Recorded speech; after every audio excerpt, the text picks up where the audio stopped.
The moment the words left her lips, the room froze. "Security," Jasmine Crockett said, her voice steady but sharp, "please escort Senator John Kennedy out of this chamber." You could have heard a pin drop. The journalists in the press gallery leaned forward. Cameras turned, lenses zoomed. Even the marble walls seemed to echo with disbelief. No one, absolutely no one, had ever seen anything like it in a Senate oversight hearing. Kennedy didn't move at first. He sat there, hands folded on the table, his usual Southern calm hiding the storm in his eyes. He'd sparred with colleagues before, some shouted, some laughed, some walked out, but being told to leave? That was new.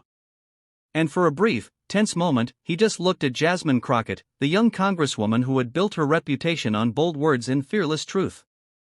Then, slowly, he stood. The security guards hesitated, unsure if they were really supposed to lay hands on a sitting U.S. senator. Kennedy gave them a small nod. "It's all right, boys," he said softly. "Let's not make a scene. I've been thrown out of better rooms than this." The crowd erupted into murmurs, cameras flashing as he walked toward the exit. But before he reached the door, Kennedy stopped. He turned, looked directly at Jasmine Crockett, and did something no one expected. He apologized. But not in the way people thought he would.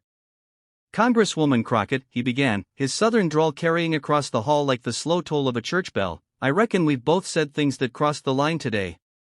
You think I'm the problem. I think you might be part of one. But the truth is, neither of us came here to win an argument. We came here to serve the same country." The silence that followed was heavier than thunder. Cameras that had been ready for a dramatic exit suddenly caught something else: sincerity. Jasmine Crockett didn't respond right away. Her jaw was tight, her heart racing.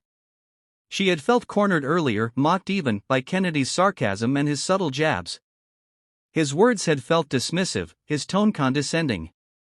She'd seen that tone before: older politicians looking at her as if she didn't belong, as if her voice didn't carry weight. When she called security, it wasn't just anger. It was years of frustration breaking through the dam. But now, looking at Kennedy, eyes softer, shoulders lowered, she saw something she hadn't expected. Not arrogance. Not defiance. But a kind of weary humility. The hearing had been about a federal education bill, one that could change funding for underprivileged districts. Crockett had argued passionately for stronger community investment. Kennedy, skeptical of bureaucratic waste, pushed for accountability before expansion. The two clashed. Words grew sharper. And in that heat, Crockett's patience snapped. But Kennedy's apology shifted the air. "I don't know what it's like to grow up the way you did," he continued. "And you don't know what it's like to grow up where I did. But I'll